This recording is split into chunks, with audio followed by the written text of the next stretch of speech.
দাদা, আজ উদয়ন গুহ প্রধানমন্ত্রী আবাস যোজনার টাকা প্রতারণা করার নিয়ে গ্রেপ্তার করেছে। আমি জানি না কিছু, আইনে যা হবে তাই হবে। তবে জেনারেলি তো এই নতুন সরকার ভিন্ডিকটিভ ওয়েতে প্রতিশোধমূলক মনোভাব নিয়ে চলছে, তার মধ্যেই উদয়ন গুহ পড়েছে। ফুলবাগান থানার পুলিশ তাকে নিয়ে যাচ্ছে, ফুলবাগান থেকে গ্রেপ্তার হয়েছে এবং তাকে কোচবিহার নিয়ে যাওয়া হয়েছে। সেই এসব আমি জানি না ডিটেলস কিছু, পুলিশের ব্যাপার। বলছি দিল্লিতে তো 20 জন আপনাদের থেকে আলাদা হয়ে গেল, হ্যাঁ, এখন আপনাদের অবস্থানটা কি? নতুন স্ট্যান্ড আবার কি আছে? আমরা তৃণমূল ছিলাম, তৃণমূলই আছে, এইটাই স্ট্যান্ড। যারা আলাদা হয়েছে তারা কোন পার্টি ঠিক করুক, তাদের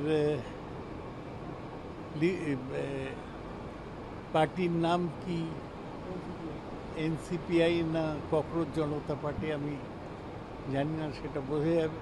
এনসিপিআইও তো কোনো স্বীকৃত দল নয়, সুতরাং তাদের স্বীকার করবে কিনা সে স্পিকারের ব্যাপার।